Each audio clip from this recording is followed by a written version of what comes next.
Hello, family. Good to have you here with me once again today. Thank you for tuning in.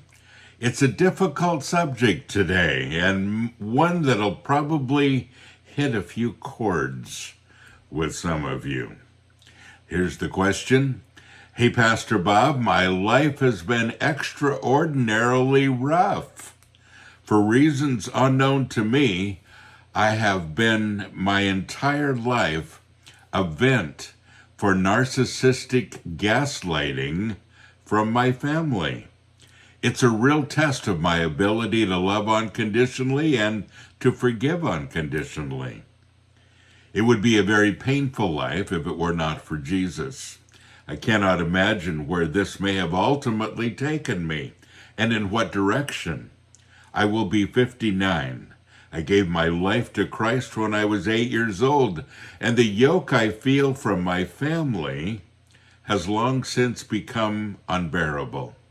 I've had family members call me up or text me and rip into me for things that I've never said or done or even been a part of. This is so very difficult.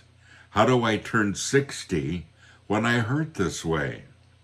I will always love everyone. Forgiving people shouldn't be this difficult. Totally understand. You know, narcissism is something that we haven't talked a lot about, and I've been working on a series of podcasts on the subject of narcissism. I think it's a problem. It's a big problem in the church, and it's a problem in family dynamics and friendship dynamics as well. You probably noticed that, many of you. And a lot of you, if you think about it, you have friends who tend to be a bit narcissistic. Yeah.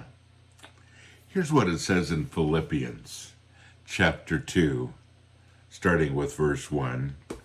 And it says, so if there's any encouragement in Christ, any comfort from love, any participation in the Spirit, any affection and sympathy, complete my joy by being of the same mind, having the same love, being in full accord and of one mind.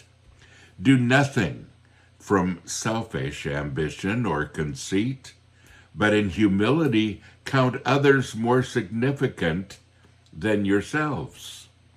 Let each of you look not only to his own interests, but also to the interests of others. Have this in mind among yourselves, which is yours in Christ Jesus.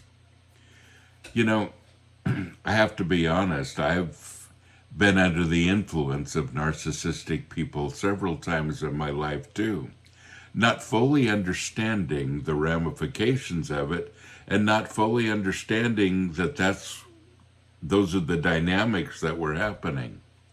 People that love to take control, people that love to make you feel guilty, people that don't ever do anything wrong, according to them. And people that always have an excuse instead of an apology. Yeah. And I've learned that and I have some narcissistic friends still. And I've learned that the relationship can't get real deep. And I can have a surface relationship with them, but I can't just put myself out there because I know that I'm going to get hurt in the long run. Because every relationship has its ups and downs.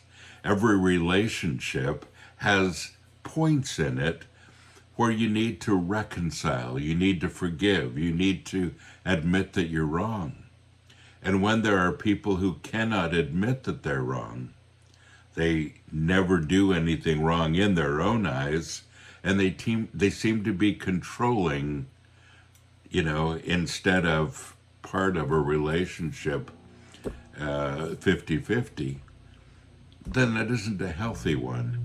And by the way, it's not healthy for them either. Just saying. So what do you do in this kind of relationship? We've talked about the different levels of friendship. There are people who are casual friends, acquaintances. There are people that are good friends, and then there are people who are intimate friends. I have narcissistic people in my life who I would say are good friends. They're more than just casual, but they're not intimate.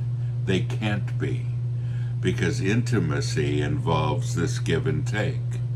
It involves me being honest with you. It involves me admitting sometimes that I'm wrong.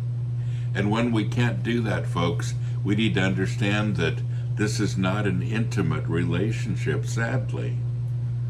What do you do if you marry a narcissistic person? Don't. Yeah, that's pretty bold, isn't it? But man, I know so many people who have married somebody that's narcissistic, and either they end up being totally shut down in their lives, or it ends in divorce. And until a narcissistic person gets help and realizes they're narcissistic and they are and they need to change, there's very little you can do about it, sadly.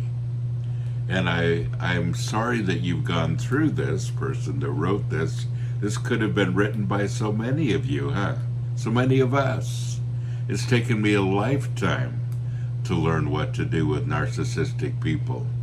And I've had those challenges all of my life, and I haven't always succeeded in doing the right things in those relationships. I've let people dominate me in the past. But just because somebody has a problem with narcissism doesn't mean that I need to have their problem. Be careful, folks. It's a slippery slope. And don't forget, you are blessed. So go and be a blessing.